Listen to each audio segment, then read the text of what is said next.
Average girls, average and owning it. Average and owning it. Yeah.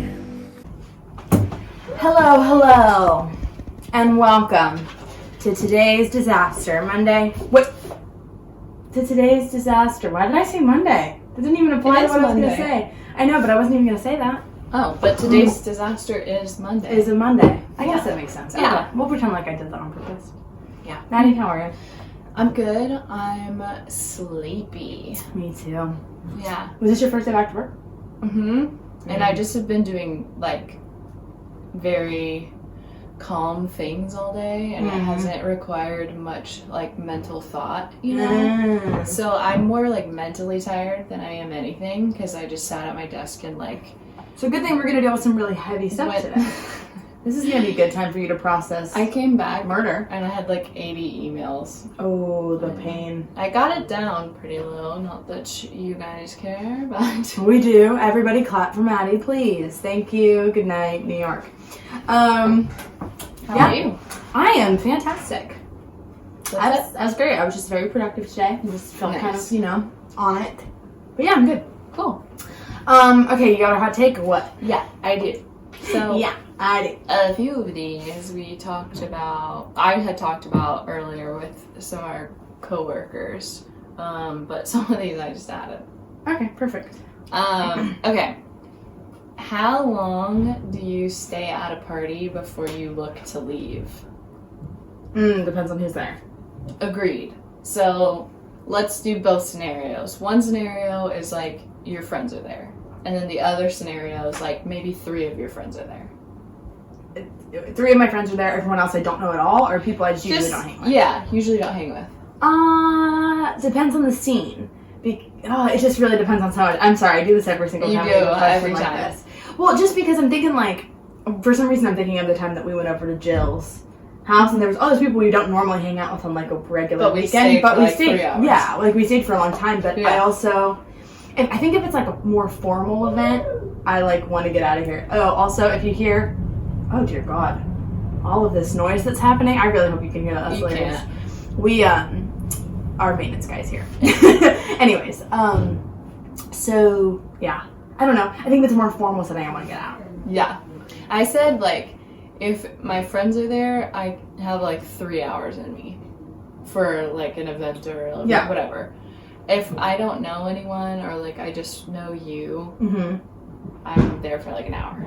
If I just know you and nobody else, I'd probably want to be out. But I'm also thinking, though, I could hang, like, if I was in Washington with all of your friends, I could hang. Yeah, but that's you know what I mean? different because you would get along really well with my friends. I guess that's true. Yeah. Anyways, okay. When you go on a vacation, do you want an itinerary or do you want to play it by ear? I'm going to do it again. You're the worst. Some days I want an itinerary and some days I don't. Okay. Like, I want a couple days that are, technically itinerary because I want some days that are just like, hey, Wednesday we do nothing. You want to plan your nothing days, though. Yeah, I want to plan my nothing days. See, to me, a vacation is like, I have nothing to do but whatever I want to do. I think that stresses me out more. I have no plans. Unless maybe I want to hit one thing. Or like one, I don't know. I want to relax. And relaxing to me is doing nothing. I don't think I can relax if I'm like, ooh, there's so many things that I want to do and I just don't know when I'm going to do them because I think I know I won't do them. I just want to lay by the water. And then if I see a snow cone stand, I decide, let's go over and But get like a if it's snow that kind of cone. trip, yeah. Like if we're at an Airbnb on the beach, yeah, that's absolutely what I want to do. But if we're in Hawaii, I want to go ziplining and hiking. And I want to do like all the cool, fun, all these like things. I would just be annoyed if every day if you and I went to Hawaii and you were like, I don't know, let's just figure it out tomorrow. I'd be like, no, but there's so much to do. Okay, I get that because I guess we don't really go to Hawaii all too often. Or ever. I do, but it's a lot closer to Seattle. Yes. No, it's a lot closer to Seattle than it is Florida. And Florida's already like a tropic place. But I feel like if I schedule anything, it's restaurants that I want to go to. Like, I want to go to, like, good food places. Oh, for sure. Then, like, I'll go along. And that's the thing, too. Like, I'll play it by ear. So if somebody there wanted to plan something, I would do it. I just don't want to plan anything. Yeah, you're not a planner in that way at all. No. Okay, what would you do if you had no toilet paper in a public bathroom after taking a big poop? No toilet paper? None. Like, in the whole bathroom? no. Just go with it. I would go in the men's room. No, not an option. There's no toilet Well, paper. then I don't have any options. Like, what? You do. What are my options then? I would wipe with my underwear and throw them away. Oh, but what if I get underwear? I'm not walking Well, around I guess with I'm some screwed anyways. But Well, yeah, but then I'd be screwed anyways if I'm just walking around without wiping in my underwear. I mean, they're ruined anyway. yeah, they gotta toss them. Oh, man. I mean, was that one that was posted at work? No, that No, one that I was read. you. No, I read that one. What does your most recent text say? Shoot. Oh, my phone's not here. I'm out. My phone's in there. I have no idea. Oh, I hate you. I'm trying to think of my last text was probably, I think it might have been from Emerson. Okay. So it probably was something lame because our maintenance guy's here, so it was probably like, okay, sounds good. Yeah, that's true. Well, then I don't have to say mine. Why? No, read yours. It's probably going to be funny because it's going to be from Corey. No, it's not. Wait, the most recent text I sent or the most recent text I got? I don't know, whichever one's funnier. Neither of them are funny. My most recent text sent was "Way to go, baby," and my most recent text received was "I have an appointment in Lakeland. Let's link for a little." Link for a little. You know her. You know her. Yeah, I just don't like that saying. Okay. Would you rather live without TV or music? TV. That one's really hard for me. Really? Mm-hmm. I mean, can I watch a movie? No. Oh. Oh. Well, then, I don't know. Oh. I watch TV shows more than I watch movies anyway, but... Same, probably. Well, no, actually, I don't know. I love TV. I do, too. So much. Yeah, but what would you... Well, I guess you could listen to a lot of different things in the car. Yeah. For example, a podcast right now. It's called Average Brodin. Ew. It's alright. I think I would do TV though. No, I think I might do music. You look like you're gonna cry. I feel like this is really hard for you. I've been thinking about this for 12 days. I don't know. Ah, shit. I don't know. I think I would give up music. Maddie, it's okay. I know, but that hurts to say. I think I would just give up TV. I feel like I need the music for, like, the cinematic experiences. I think I need TV to pass time. You're not even, like, at home that much. My favorite thing to do when I go home is to get all cozy and watch TV. It's my favorite thing. I mean, I do love that, too. I would miss it. I just think I should be allowed to watch a movie. But music is everything. Like, if it's in things, can I hear it? Sure. Okay. Okay, I'm over it. Alright, next. No, that was it. Oh, that's it? Which ones were the ones they asked you at work? The first two? Mm-mm. They also asked, what would it take for you to kill somebody? Do I get away with it? That's not really the question. No, it is for me. You really? Part of it is, yes. Wait, what's your answer if you could get away with it? If I could get away with it and they like killed my mom, I'd kill them. Okay, so for you it would take someone harming a loved one. If someone killed you and then I could kill them and get away with it, I would do it. You would like hunt them down. Thank you. Okay, so if I got killed, you would hunt them down and like kill them back. Not necessarily. I wouldn't hunt them down, but if they were in front of me. Oh, okay, yeah. For me, I said like if they killed like someone I loved, like my family. If they tried my family, I wouldn't hesitate. Huh. Yeah, you're my family. No, I was just trying to think if it was the same. We have the same answer. Yeah, harming a loved one. That's the only reason why I ever would even think about it. And I would have to, like, they would have to be intruding in my home or something. I get really nervous, like, watching shows and stuff where people are, like, covering up a crime or something because I, like, put myself in that position of getting in trouble like that. Oh. And I get I really liked the show Dead to Me. I really, really liked it, but it was, like, Stressed I had to really space it out because it gave me so much anxiety. Really? Do you know what show low-key triggered me and I don't know why? What? Little Fires Everywhere.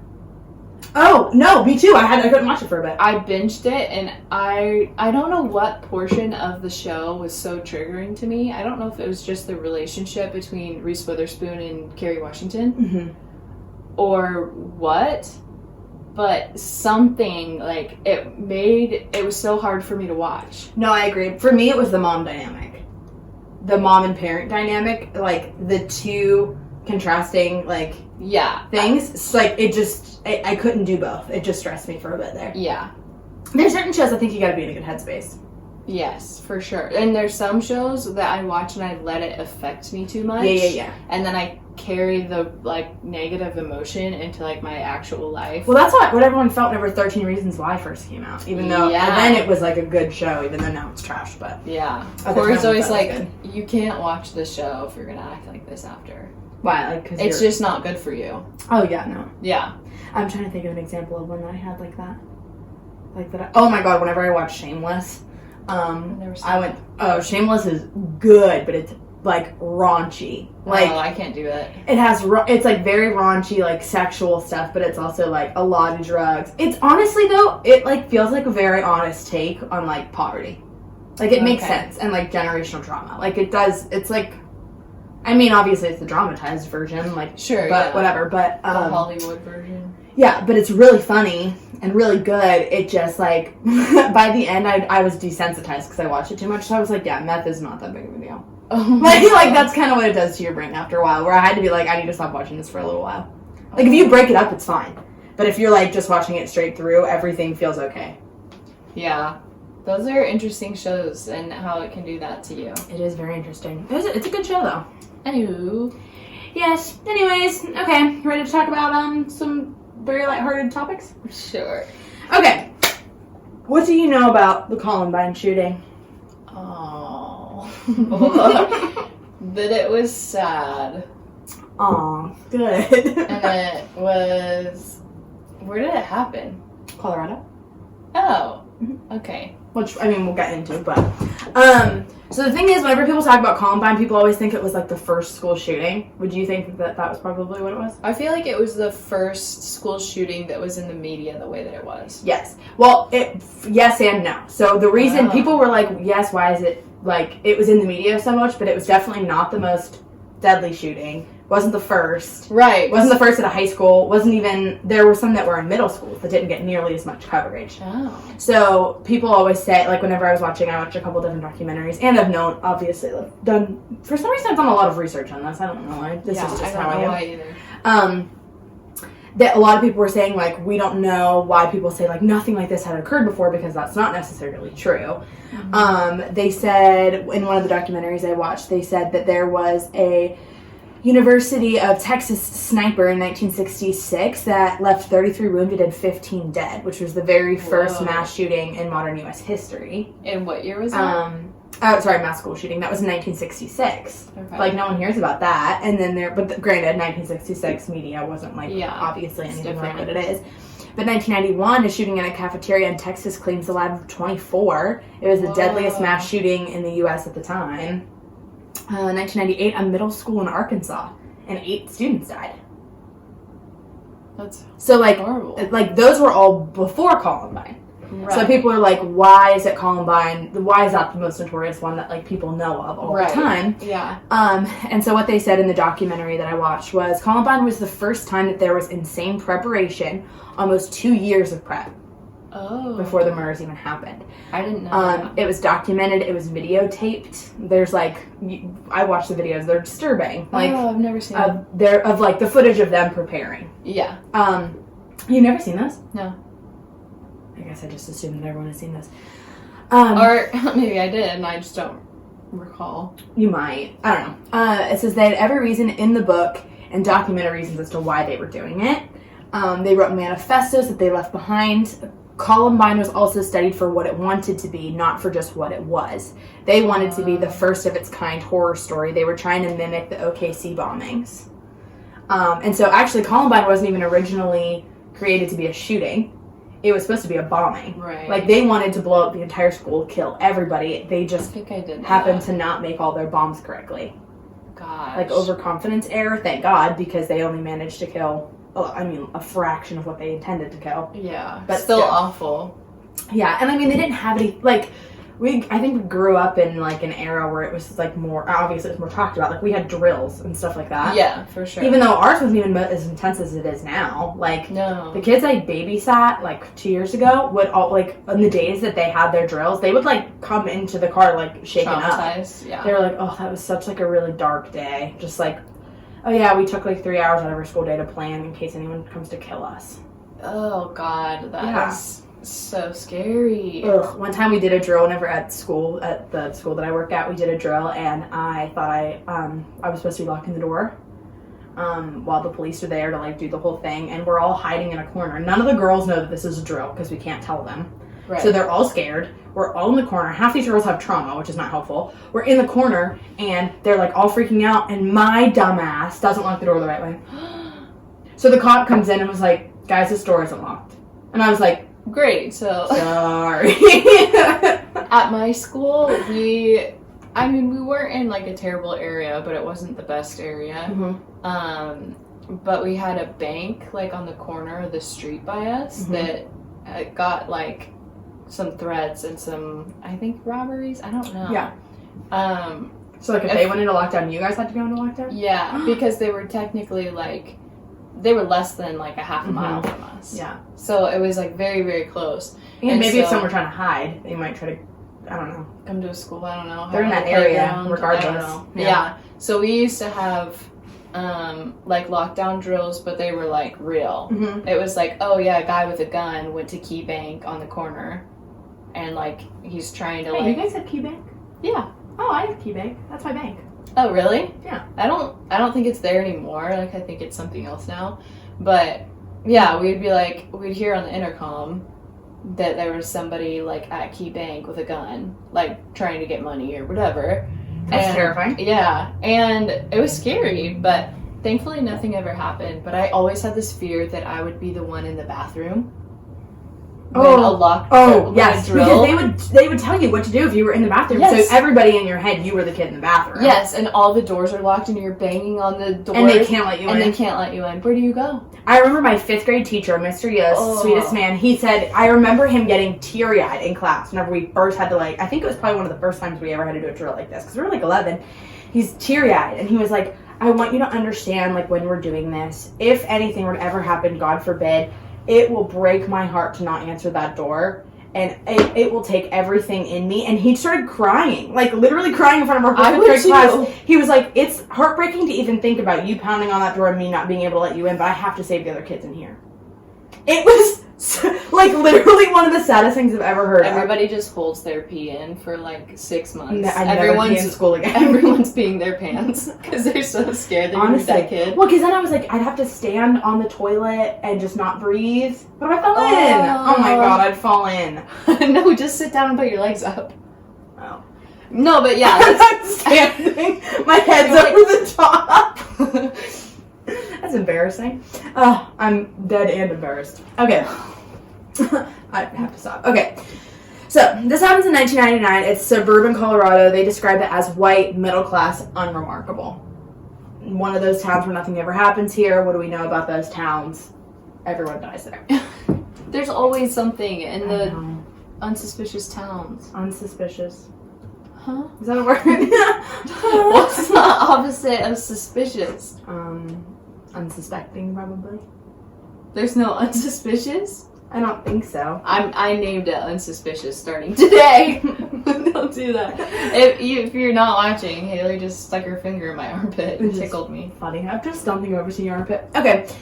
April 20th, 1999 at Columbine High School. It's 11:19 a.m. at the west entrance. Don't look at my notes. She's such a cheater. Sean Graves is a 15-year-old student. He's with his friends at the cafeteria. They step outside the side door because they decide they don't want to eat lunch. They're going to go chill outside. And this is like a time where you could like be outside of your high school, like probably go off campus for lunch, that kind of stuff. So they go out to they see out in the courtyard area that they're in the courtyard area. They can see out towards the parking lot of the west entrance, and there are two guys wearing all black, dark trench coats, and they have huge black duffel bags. They see that they're loading weapons in the car, and they're thinking like, okay, it's like a BB gun, it's a senior prank, like this is not common. Now, obviously, things would be very different, but back then it was like, that can't be real. But as they look over the dirt hill a couple minutes later, they are spotted by these two guys who then aim huge assault rifles at them over the dirt hill and just start firing at them. These three guys. Gosh. So at the same time, there's a student named Craig Scott, and he is 16 years old. He's sitting with his friend Matt in the library, and they hear what they assume are fireworks outside that happen to be these gunshots. But they look out the window in the library towards the soccer field, and they see students are sprinting away from the school. They thought that it was a senior prank again, so they were like, oh, that's weird, like, whatever. It's like the end of the school year. You know how everyone gets real rowdy at the end of the school year? They probably thought it was, like, something funny. Yeah. So, Sean Graves has just been shot at. We're back out to that scene now. He manages to jump behind a concrete wall, but the only thing sticking out behind the wall is his backpack. A bullet ends up going through his backpack, into his back, and then out his left hip, and it immediately paralyzes him from the waist down. Oh my so he gosh. falls and can't move. And they're just shooting, and he's just laying there, can't move at all. Oh my gosh, that's scary. So in the cafeteria, the fire alarm goes off now because someone yanks the fire alarm. And they can see, the cafeteria can see Sean halfway in the high school and then halfway out. Like he's laying with his head in the door. And everyone realizes that what's going on, or realizes something is wrong, and they start sprinting out of the cafeteria. So that's what Craig is seeing as all these people are running out of the cafeteria. So he decides that he's going to play dead because these guys are just getting closer and he can't move. Oh my gosh. So while he's laying there playing dead, they come and they shoot his friend Lance next to him in the face. And now, if this part makes it any better, Lance does live. He does interviews and stuff now. And Sean lives too, so they can like both tell the story. But yeah, but how traumatizing is it? I'm laying down paralyzed, and I look over and I see you get shot in the face. You literally never get over that. No. Ever. The sheriff's department is immediately getting panic 911 calls, and the dispatcher is talking about bombs exploding and snipers on the roof. So they're like, what the hell is going on? So now we're gonna back up.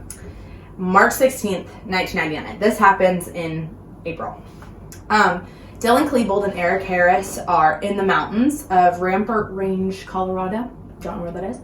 They are recording videos of themselves shooting guns. They're weeks away from graduating high school. Their parents think they're just on this like boys hunting trip. But they're just like practicing target hitting and stuff like that. Dylan is 17, Eric is 18.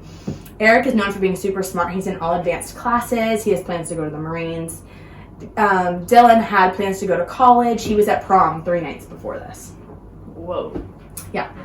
So those are the guys that obviously we're going to go back and talk about in a little bit. But so Craig Scott is hearing what he thinks are the fireworks, right? And thinking that this is a prank. He and his friends are joking around about it in the library, but they see as they're joking around about it that the librarian is looking out into the hallway, and then she's going to the windows, and she's like going back and forth. It's kind of like trying to figure out what's going on. And then they realize that she's panicking and that she's calling 911. And they're like, oh shit, something's going on. She tells the other kids to get under the table right now. So the guys that we're going to be talking about in this little snippet are Isaiah, Matt, and Craig. Okay. Sean, now, backtracking again. Sean is paralyzed, hearing explosions and screaming everywhere, and there's literally nothing he can do about it. So he's just laying there. So now the shooters are going inside and into the library. The librarian is under the desk calling 911. The operator tells her that she needs to lock the doors, but she can't get up and get there because everybody is sprinting the other way, so she knows that the shooters are there. So she's like, I want to go up and lock the door. I can't get up. Here's the thing about the shooters. I don't know why I have it organized this way. It's all going to make sense, I promise. Both these boys, Dylan and Eric, are very privileged by your regular standards. There's no gang involvement, no drug involvement, no violence. There's no reason for them to be on any radar, quote unquote, at the time. Yeah. Now, we obviously would have them on a million radars, but not then. Eric moved around a lot as a kid because his dad was in the military, but other than that, there's like nothing crazy in their stories. Both boys were bullied, though, by jocks in their high school, which does come into play. Eric had moved to the Columbine area a couple years before that, became friends with Dylan. Dylan was known as a pretty sweet kid, but Eric was more of like the dominant personality. Okay. So Eric would probably be more psychopathic than Dylan was. I think Dylan was a lot more, we'll get into this, but he was more of a depressed, not that this made him innocent, obviously, a depressed kid that was able to like get convinced to do certain things, where Eric was like the master manipulator. He's known for having really explosive anger. He can flip on a dime and become really violent. So, in the library, the two shooters come in, and keep in mind, nobody knows who they are at this point. Like, they don't know it's their classmates. No. Because a lot of times, like, these guys aren't super known. It's a pretty big high school. So people might recognize their faces, but everything's happening so fast. Like, you probably aren't even looking. Are they unmasked? They're unmasked, yeah. Wow. So in the library, they start free shooting. They end up... This part's very sad. This is, like, actual trigger warning because it's very sad. I cried.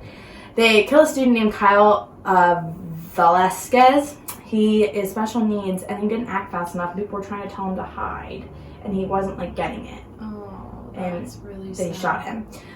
Then it gets worse. Dylan and Eric start shooting out the windows at the police officers who have now shown up, and they're, like, staking it out, trying to figure out what's going on, and they're just shooting at them, thinking it's hilarious. They're yelling peekaboo and then shooting under tables. Oh, my Like, gosh. how disgusting is that? Yeah. Now, Isaiah is one of the only black kids at the school. Remember, this is a very white school. Dylan spots him, calls him the N-word, and tells him to get over to him. And he doesn't move, so they yank him out from under the table by his feet.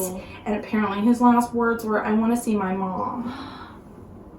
That's where I really lost it. There's something about people crying out for their mom. It really does it to me. I could cry right now. Me too. We're both teary-eyed as crap. Teary-eyed as crap. Write that down on the board behind us. Teary-eyed as crap. Actually, I don't know where the marker is. Now that we're both sad. Okay. So, first they shoot Isaiah, and then they shoot Matt. Right in front of their friend Craig. I know. So Craig, at this point, just pretends to be dead. He... Literally, I can't even imagine trying to pretend like you're dead, like you're not emotionally impacted by the fact that your best friend just got shot next to you. Like, what the hell? Hundreds of emergency personnel are coming to the school at this time, trying to get kids out of the school. Everyone's running as fast as they can. The footage is so sad. Everyone's just so terrified. Now, the problem is there's a ton of conflicting information because a million teenagers are giving accounts of this, like, terrifying moment in their lives. Like, no one knows what a reputable source is. But there is one kid who comes down to the police and he said, "I know who the guy is. I know who you're looking for. You need to be looking for Eric Harris." And that's him. Yeah. Brooks Brown was this kid. He had been a friend of both of the boys. He was a childhood friend of Dylan, but about 2 years before... he had become friends with Eric, and he had noticed that he had started to get really weird and violent, like in the most recent weeks. He was putting online about how he wanted to kill people, and Brooks had recently just stopped being his friend. He knew that, and it turns out Brooks was on the hit list for that day because of that. Oh, gosh. Now, I was just wondering if they had, like, a list of students they were going after. Now, Brooks was supposed to pick Eric up for school one day. That's why they're not friends. Brooke was supposed to pick up Eric for school one day, and he had overslept and didn't pick him up. Oh, gosh. How many times has that happened to us? A million times. Yeah. He tried to apologize to him, like, "Oh, hey, sorry, man, my bad." Eric would not forgive him. They referred to Eric as the injustice collector. He was one of those guys. Ew. The worst. He started making threats online about Brooks. It was reported to the police, but they had a search warrant drawn up because they knew that he was building bombs, but they never took it to court.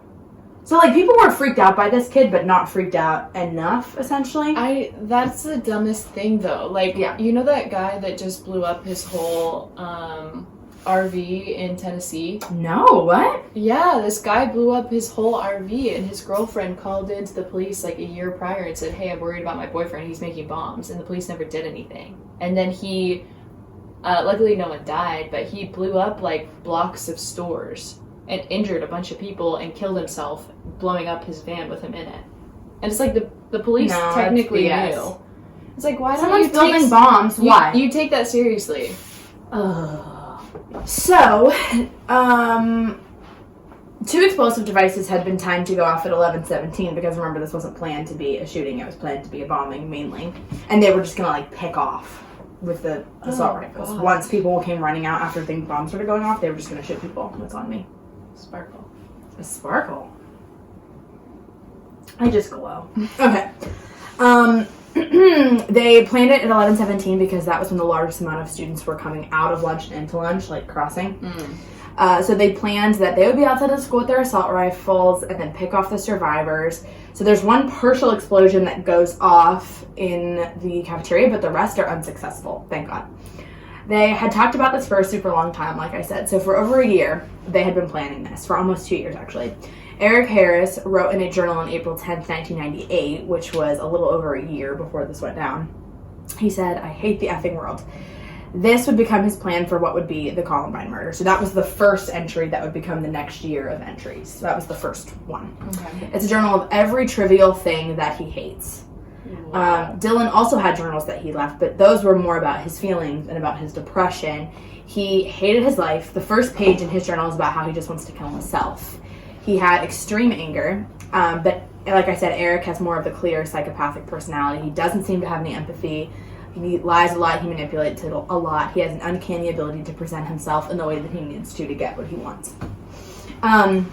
So back to the actual shooting. Parents are lining up outside of the buildings, waiting to find out if anything happened to their kids, which is the most horrifying thing I could probably think of. Yeah. So students are being taken in school buses to other neighboring schools once they get out. So they're literally just being loaded onto buses and taken out immediately. So parents are walking out there. There's videos of all these parents walking out their kids, like, who have just witnessed this. Like, ugh.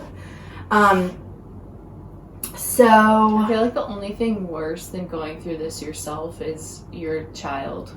Watching your child go through the trauma of this. Oh, I can't even imagine. And like, how do you relate as a parent that went to school, You don't. like 30 years before that? Not even, I guess, but still. You don't. That's the thing. You're Like, just like, oh, it must be so hard to watch a bunch of your friends die. yeah, But, like, how are you supposed to say, like... you don't. Yeah. Oh, terrifying. Okay.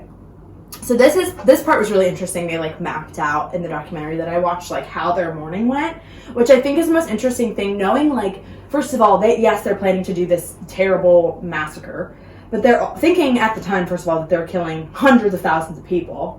Not even just like a couple. They just happened to fail. How big is this high school? I remember it being similar to my high school, and I think I had, 400 in my graduating class-ish? 300 something? Wow. So, like, if you counted it all up, plus staff. 12,000. Yeah? I mean, still, it's a lot. Especially for a 17-year-old and 18-year-old. What? They're younger than us. That's bizarre. Anyways, so... But also, yes, they're planning on doing that, but they're also... This is, like, the last morning of their lives. Like, they're planning on killing themselves in this. Oh, I forgot that. So it's just weird to, like, this is what their last morning was. Yeah. And keep in mind, this is 2.5 weeks before graduation. Before they're supposed to graduate. So, 5 o'clock in the morning, Eric is packing up ammunition. Dylan is gathering weapons. He's in a rush that morning, and his mom hears Dylan, like, getting ready in the morning. And she has a TED Talk that's really good, by the way, and she talks about this. And she remembers thinking, what is he doing up so early? The front door slams, and she's coming down the steps, and she said, Dylan, and he just said, bye, and slams the door. And she said that was the last time that she heard his voice. Wow. So they arrive at the AMF bowling alley. They chat with a classmate in the parking lot, but never go inside. Apparently, this was very confusing, and they offered no elaboration anywhere. They had a 6 a.m. bowling class that they regularly went to, apparently. And they went to, like, as usual? Yeah, so they just went, but they never went inside. So still to this day, no one knows why they went to talk out there for a second. They're thinking maybe they went to go say goodbye to their bowling classmates, but no one knows. It wasn't just a place to meet that they all, like, were supposed They didn't meet there. to be? Eric came and picked them up. Oh. Weird. Yeah. It doesn't make any sense. So they go to the grocery store then to go get some propane tanks. The bombs are planted 3 miles from the school, and some are near the fire station to buy them time as, like, diversion tactics. So they're not even just at Columbine. They're, like, all, like, around the town. What the heck? So, like, if there's a bomb somewhere, the fire station's going to be caught up somewhere else. But by now, Smart. it's 8:36 a.m. They have to go buy more propane, get more gas, because they're realizing that they weren't as prepared as they thought they were. Okay. Then they create a final tape at Eric's house around 10 o'clock in the morning. So they're not at school yet. They, he says goodbye to his mother, apologizes in advance for what they are about to do in the video. What? They're doing a video. They're, like, recording at Eric's house. Oh my gosh. Dylan says that he apologizes for what they're about to do. Eric apologizes to his parents and said that their decisions are beyond their control. They leave their belongings to their friends.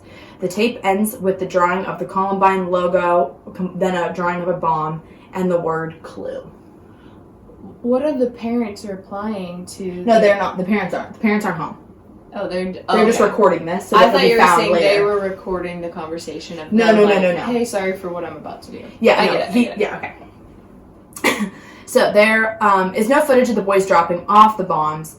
They think that the tapes might have been switched. There's, like, a really big confusion about, like, when they would have put the bombs out. But there's, like, a really haunting, creepy video of, like, what they potentially think might have been one of the boys putting a duffel bag down. But no one knows if that's exactly the footage or if there's a missing couple minutes in there of when the tape switched. It's a really weird thing. Anyways, so they're set to go off 19 minutes later. So they drive off after they plant the bombs. They change their clothes. They gather their supplies. Dylan wears a shirt that says Wrath, and Eric says Natural Selection. Wow.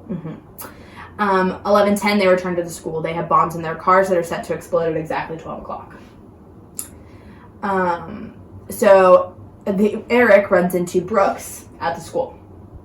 Remember, Brooks is the one on the hit list.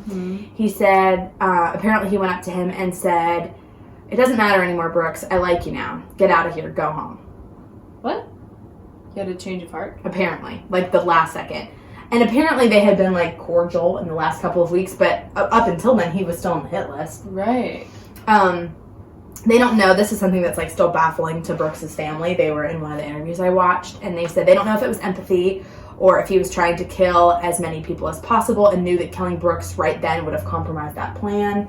So they don't know if it was, like, a weird moment of empathy or if it was just... I gotta stick to the plan. If Yeah. I kill you now, I'm gonna screw it all up. Yeah. Thanks. But I don't even know if it's that. I want to say it's a moment of empathy because why would he say just go home? Right.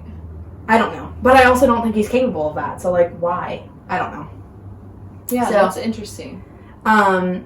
They wait in their cars for the explosions as, like, once there's an explosion, we'll know to go in and pick people off. But at 11:17, nothing happens. Now, remember, 11:17 is when The first one happened. Memory, okay. So, they think that if that explosion had gone off the way that it was intended, it was supposed to kill at least 500 people. Just that one blast, because it was within the biggest amount of people right in that center of the cafeteria. Now, they had studied so much about how to create them, mostly from the Oklahoma City bombing that had been pretty recent then. Their biggest reference came from a 1971 manual known as the Anarchist Cookbook. It's known now to not be a reliable source of information, but they used certain things they tried to use, like the cheaper versions of, or things they could just get a hold of, which completely chemically messed everything up. So they tried to use plastic and not conductive metal for some parts. The recipes they used were weaker than they expected. And also the building, they didn't account for the fact that the building sprinklers would have put out the fires anyways. Now, if it was like a massive explosion, but if it was a small explosion, the sprinklers would have put it out immediately. For sure. Which is what happened. So, one of the, like I said, the one bomb partially exploded and immediately the sprinklers put it out.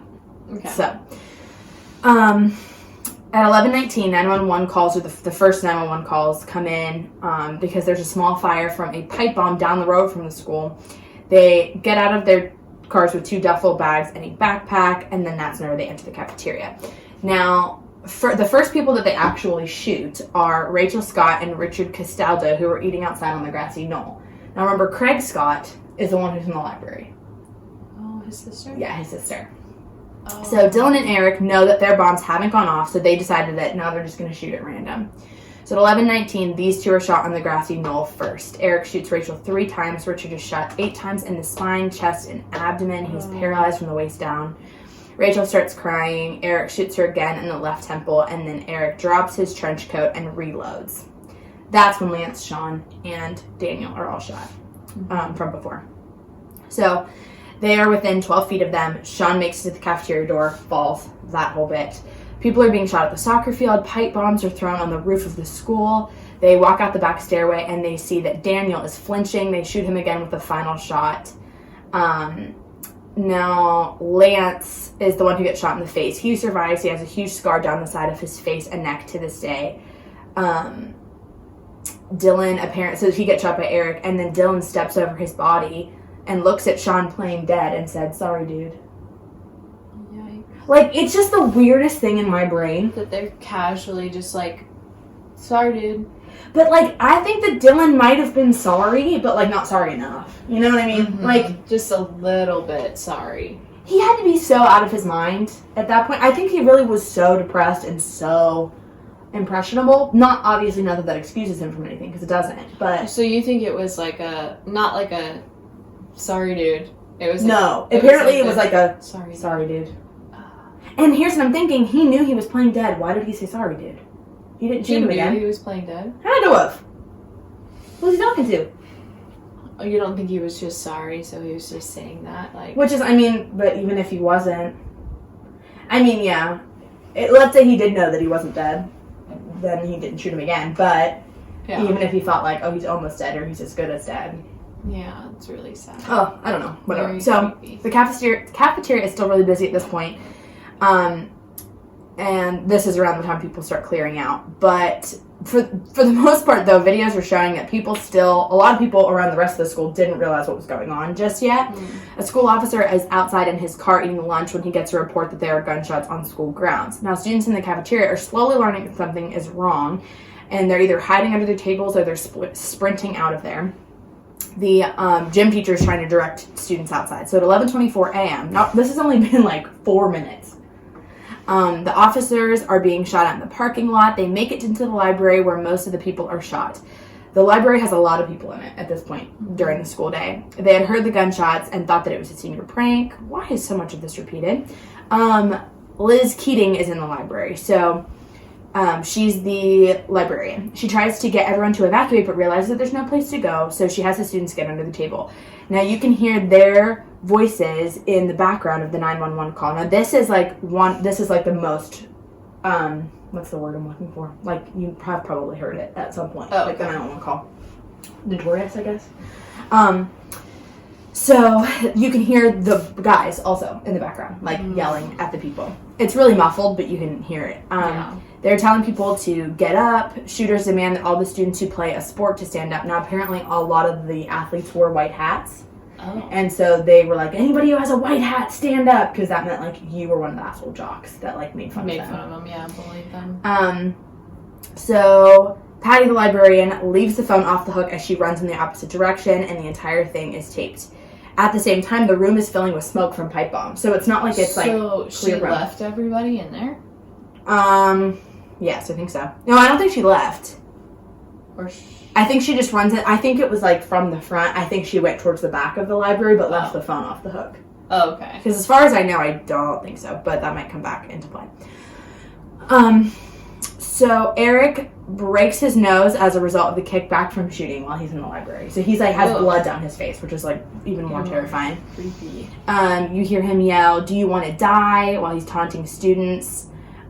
Eric is asking people if they believe in God. The whole thing is recorded on that too. They let one friend go into the library. What? I'm not sure what that means. I don't think I meant to put that. I don't know. They ask a jock to explain why he shouldn't kill him. He said, I don't want to get any trouble. He said, you don't have any idea what trouble is. That's what Dylan said. And the jock said, I just never had any trouble with any of you. And Dylan leaves his fate up to Eric. So he looks at Eric and is like, do we kill him or not? And Eric says that he just wants to leave and go to another part of the school, and they just leave that in there. Whoa. Yeah. Ugh. Like, how do you make... Ugh, God, that's just terrifying. Ow. So they end up having enough ammo to kill everyone in the library, but just decide not to. So they're starting to slow down. Part of this was because of Eric's blood loss, which tells us a lot about their motivations in general. So at 11:44, surveillance catches them for the first time. And this has only been happening for like 20 minutes. And this is like... Yeah. Oh, God. So Eric starts shooting at the propane bombs, trying to get them to explode. Oh. If he would have done that, he would have blown up the whole school. But luckily he fails. Dylan walks over, tries to ignite it more closely, still nothing. So they drink, there's footage of them drinking from the cups left behind from evacuated students in the cafeteria, like real casual. Ew. Right? So Dylan throws a CO2 cartridge to cause an explosion. A large explosion ignites, but then the sprinklers ruin it again. But this one they can actually see. So they assume that it'll continue, but once they leave the sprinklers or put it out, Eric shoots himself in the mouth at 12:08. Dylan shoots himself in the head but doesn't die instantly, and he drowns in his blood for 5 minutes. Oh, that. Mm-hmm. He shot himself next to a cafeteria table where someone was hiding, and they said they heard him die while they were playing dead. Oh my gosh. Like, what? Ugh. So the police and SWAT team can't come in until 12:30 because they don't realize that they're dead. They think there's still active shooters that are going on. So there's like another solid couple of minutes, but the thing is, there's people bleeding out in there. Yeah. So the circumstances lead to controversy about how all of it was handled. The police said there was no protocol for this situation. They were doing like what they thought they could do. Yeah. They didn't know that they had resources to stop the chaos or the knowledge of what they were getting themselves into. They thought at the time there were 3 to 8 gunmen inside. Wow, and there's just the 2. Yeah. People are still bleeding to death inside, including Mr. Sanders, who was one of the teachers. His students are putting signs up on the windows to get police attention that he is dying. Oh. Isn't that the sad? I literally have goosebumps. Just like all of your students just like putting signs being like, help, he's dying. Like, imagine writing that for your teacher that you love. Like, help. He ends up dying 3 hours later. 3 hours? Mm-hmm. Yeah, because all these people are still stuck in it. They found these 2 gunmen dead, and they're thinking there's still more gunmen. So everyone's still being so careful, trying to go like evacuating room to room. It's not like, oh, the 2 gunmen are dead, let's just clear out. Right, it was like, who else is left? So, it ended up obviously forever changing the public's view of American teenagers in general. If it can happen to the privileged white kids in suburbia, it could be happening anywhere. It's essentially, the fear of teenagers that happened like afterwards in that time. So there was this whole time like there where it was like these they were like teenagers were mega monsters of like they are capable of so much and they have no impulse control. Yeah. Which isn't necessarily true. There's a ton of factors that are like playing into this. And it's so weird, like the stuff that we know to look for now. Not that we're even necessarily always good at it, but like that feels so like someone should have known. And like I know, obviously times were very different. Yeah. And I think everyone should watch Dylan Klebold's mom's TED Talk. She talks about this specifically. Mm-hmm. Yeah. Interesting. I think it's literally like My Son is a Columbine Shooter, I think is what it's called. Oh. I'm gonna look it up. That's... yeah. But you can find the footage of like what the guys recorded on their weekend trips, all of that. Like it's all there. I hate it. Dylan Klebold. Sorry, I just want to find the actual name of it. But yeah. See Dylan Klebold's mom. Yeah, it's 8.8 million views. My Son was a Columbine Shooter. This is my story by Sue Klebold. Yikes. And one of the things that she says in the very beginning, which I think is like so heartbreaking, she says like, I want to say before I start anything else that I'm sorry because I never know now any room that I walk into, like who is indirectly affected by what my son did. And so I just want to do like a blanket I'm sorry for like any pain that I might have caused. And then she said like, and this is a really weird thing to say, but when people ask how my son died, like I still have to tell them that my son died by suicide, and that is still sad. Like I know that my son did all these terrible things, and like I agree, I have no idea how this could have happened. Like I'm as clueless as you, and I'm so sorry, but I also lost a son to suicide. Like, and I still have to grieve my only son. Like that is the gnarliest thing. Right. How are you supposed like, and I don't think I ever think about that, like the families of the murderers. Like I don't know what the heck happened to Eric Harris's family. No, they don't think they've talked at all. But which granted I think would probably be harder from their perspective to talk, because Dylan is made out to be like the innocent of the two, not completely innocent obviously, but the one who's like the struggling of the two. Like clearly the one who was affected by the psychopathic kid, but to be the psychopath's parents is also probably like terrifying and awful. Because I don't know what kind of parents they were like. I mean, I never think about the families of the mass murder people ever. Like every murderer has a mom. Right. That's terrifying. And do you grieve your son because they're your son, Mm-hmm. but how do you hate them? How do you grieve somebody that you hate? No, you don't. I think you feel so guilty. You feel like it's your fault. Probably. And I mean, Or like you sometimes it done might have been a something. factor. Like, Yeah, like for you sure. didn't breed your kid to be a murderer, but like, let's say you weren't around a lot. Like, even if that meant you were working, like sometimes Right. kids just aren't equipped. Not to say that it's like A-okay to be a murderer, but like, Right. But there are certain things that children need from parents, and if Mhm. it's not being... I mean, because there definitely has to be some stories of people that like led relatively normal childhoods and still ended up doing something whack. For sure. Oh yeah, it's across the board. I don't think it comes down to just like childhood or Not always. parents, but I think that there are usually correlations to that. Mm-hmm. Oh gosh. And like her kid was so depressed, and she's like, I don't know how I didn't know that. Yeah. And she's like a that very feels like smart a parent fail for sure. Like, she's an educated woman. She was like, I think both her and her husband, I'm pretty sure, have PhDs or like masters or something. Like, they're real artsy. Like, they seem like they like got it together, and it's like they had the dream, and then this happens. Oh gosh. The scariest thing too is like you could do everything right and your kid's still a wacko. Oh my god. You know? Like you could be affectionate and you could be involved and you could be all these things, and it's like I want to be like, how did you not know? But of course, this was if like anyone knew, they would try. Any Right. like normal right. person would try and stop something that they knew was this awful. But yeah, that's really scary as a parent too. Yeah, it's horrifying. I can't even. I don't know why. For some reason, I don't have I just realized I don't have the exact number of victims. Can you look it up? Why did I not have that? I feel like that's the most pertinent thing to the whole thing. Yeah. Yeah, I also just think it's crazy that their whole intention, there's a lot of crazy parts to it. The whole intention was as a bombing. They wanted to kill literally everybody 2.5 weeks before graduation. Why did they have plans to go to college and go to the Marines if they knew they were going to do this? Right. Or was it just to like get their parents off their backs, you know? Because they had a plan for almost 2 years. 15 died, including both perpetrators. Mm. 24 were injured. 21 of them were injured by gunfire. Shit. Yeah. So some of them might have just been collateral damage and like, you know, some of the bombs other that three. did go off. Oh. Yeah. April 20th, 1999, 21 years ago. Did you have like a lot of scares and stuff like that in high school or no? You had a small high school though. We went to a small high school. Honestly, like I said, we weren't like in the worst area, but we weren't in the best area. But we didn't have a lot of...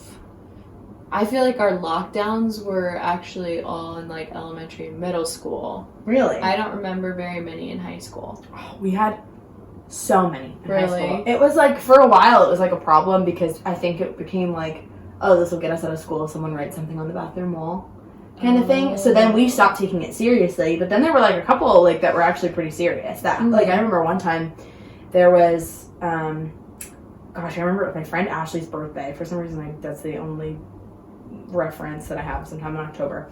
I'm just staring off into the distance. Were you looking at something? No. Oh. I remember we came in and we knew there was like there was a threat, and so we were like, oh, tomorrow's going to be an interesting day. We're probably going to have to do a search or something. Like, I don't know. We didn't know what to expect. But sometimes stuff like that would happen, and we would just have like a couple periods we would have to like stay put, whatever, Sure. and they would do whatever. But I remember that day they had all these police like lining everything, and we weren't allowed to move. Like, we would all gather before we'd go to homeroom before they could dismiss us to go down to our homeroom classes. So everyone was congregated in like 3 separate areas, but like all together. And so we were all waiting. Like, what the hell are we going to do? Somebody brought a guitar. Like, we all knew this was going to happen. Like, that we were going to be stuck waiting together. So somebody brought a guitar. I remember me and my friends singing, this is bad. We were singing Blow by Kesha. This place about to blow. Yeah. We were like, no one cared. No one cared until there was a helicopter outside of our high school. It was the news filming us because we realized everybody's parents were lining up outside the door to pick us up because they had read on the news that there was a murderer at our school. Oh, and so they canceled school that day. And so we're all at school and everyone had to come get picked up. And I remember we all went out to breakfast. My friends and I just went to breakfast. We were like, whatever, screw it. Oh my gosh, did it end up being anything serious? I think it could have been, but no one really knows. I don't think so. It could have been Wow. anything. There was also times where they would like have us evacuate to the bleachers.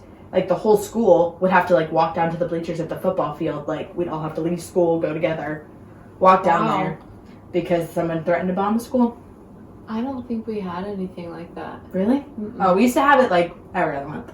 Oh my gosh. But that might be dramatic. It might have been a little granted, less than that. my whole high school was 180 people. Yeah, see, that's just unreal to me. And so it's like everyone knew everybody, and I think yes, there were some like quote unquote weird people or different people, but they all had their own friends too. So it wasn't like the isolated There was weird one guy. kid.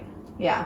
You know, like Mhm. guy is lonesome, all dark and weird. It was like, and I think even the well-known people were very, like they were nice. They treated even the quote-unquote weird people like pretty nice. I mean, I'm sure they have their own horror stories of when people were rude to them, but for the most part, like it was pretty inclusive. It wasn't like see, our high school especially wasn't from that. like teachers and stuff. Like if the teachers, you know, saw anything, they weren't tolerating that, or they were like asking them questions, you know. Yeah. But yeah, no, I guess I didn't realize that. I'm glad that that didn't happen very much. Whenever the now that I'm at like a big public school, now that I work there, I like forgot that whenever the election was happening and everyone was like, there's gonna be like a riot, everything's gonna go wild. I didn't even think about it until Alexis said something to me like the day before the election results, and she was like, are you scared to go to work tomorrow? And I was like, no. And I thought about it and I was like, maybe? Yeah. Like, I didn't think about the fact that, like, that still happens. And that I'm at a very big high school with kids that do have access to that kind of thing. Right. Yeah, that is scary. I'm like, oh, shoot, that could actually, like, I don't even know exactly how to lock my office door. Really? No, it's a little weird. So, yeah, but there hasn't, I mean, granted, I don't know if there's been any scares, but I feel like lately we've, remember that there was a chunk of time where it felt like every other week there was, like, a crazy shooting. Yeah. Oh, no, that was it 2020? Was the first, What are you talking about? or was it, no, the first 6 months of 2019 or 2020, there was like back-to-back school shootings. I think it was 2019, I think. Well, it had to have been 2019 because we weren't in school that long for 2020. No, but I think we were headed in like a really horrible direction, and then because of the lockdowns, everyone was maybe. like, well, at least school shootings can't happen this year. Maybe it was 19. I don't really remember, but I think I've blocked it all out. Do you remember whenever Sandy Hook happened? Mm-hmm. Do you remember where you were? Because I remember exactly where I was. No. I was in Jen Farrah's bedroom. There were more mass shootings than days in 2019. Holy shh. That's Mass shootings? What qualifies as a mass shooting?